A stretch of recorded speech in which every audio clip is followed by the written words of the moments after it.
Hola, Hola, mi vida. ¿qué vas a hacer ahora?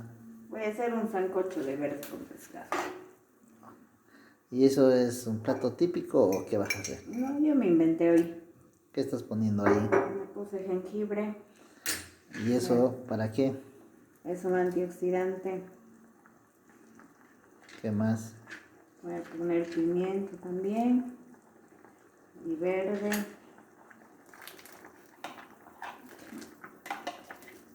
Y ya cuando faltan unos 5 minutos, ahí le pongo el pescado. Y listo.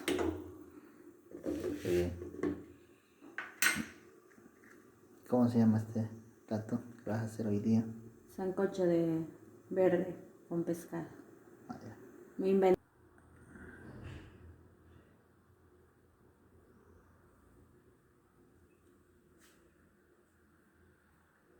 Es decir, todo está en su orden. ¿Qué más vas a cocinar? Voy a cocinar papachina para combinar con la sopita.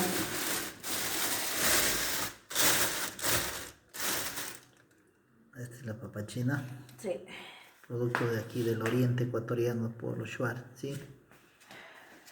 Voy a cocinar 3 para cada uno. ¿Está bien? ¿O vas a comer más? No, ahí está muy bien.